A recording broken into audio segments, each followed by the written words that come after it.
وعلیکم السلام ورحمۃ اللہ وبرکاتہ۔ بھائی کا سوال، نماز کے اندر چہرہ جو ہے وہ چادر کے اندر نہیں ہونا چاہیے، اور داڑھی ہے تو وہ بھی چادر کے اندر نہیں ہونی چاہیے۔ مطلب یہ کہہ لیں کہ چہرے ڈھانپ کے نماز پڑھنا، جس نے اس طرح نماز پڑھی اس کی نماز نہیں ہوگی۔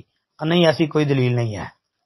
نبی صلی اللہ علیہ وآلہ وسلم سے اس طرح کی کوئی بھی صحیح حدیث نہیں ملتی کہ جس میں یہ ہو کہ چہرہ ڈھانپا ہو تو نماز نہیں ہوتی۔ ہاں، یہ ہے کہ چہرہ کھلا رکھنا چاہیے، یہ اچھی بات ہے۔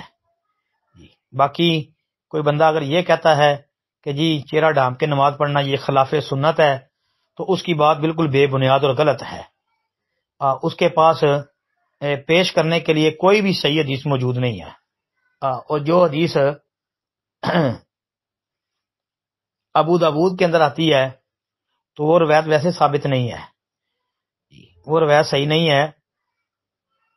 ابو داود کے علاوہ مستدرک حاکم میں بھی، صحیح ابن خزیمہ میں بھی آتی ہے، تو وہ صحیح نہیں ہے۔ اس پر میرا ایک مختصر سا مضمون تھا، اس میں نے اس حدیث کی تخریج بھی کی تھی اور تحقیق بھی کی تھی، تو انشاءاللہ اگر مجھے ملی تو میں آپ کو بھیجوں گا۔ تو باقی یہ ہے کہ چہرہ ڈھانپ کے نماز پڑھنا، اس سے نبی علیہ السلام نے منع فرمایا ہو، ایسی کوئی صحیح حدیث نہیں ہے۔ اس کو خلاف سنت کہنا یہ غلط بات ہے۔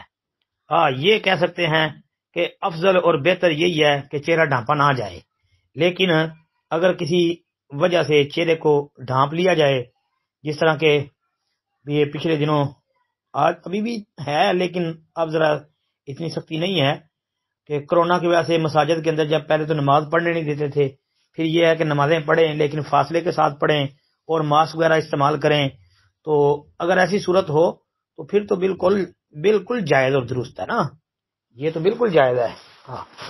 السلام علیکم ورحمۃ اللہ۔ وعلیکم السلام ورحمۃ اللہ وبرکاتہ۔ تو محترم، جو مولوی صاحب یہ کہیں نا کہ چہرہ ڈھانپ کے نماز پڑھنا اس سے نماز نہیں ہوتی، یہ سنت کے خلاف ہے، بس آپ ان سے زیادہ بحث نہ کریں، ان کو بس یہ کہیں کہ جی کوئی حدیث پیش کرتے ہیں۔ السلام علیکم ورحمۃ اللہ۔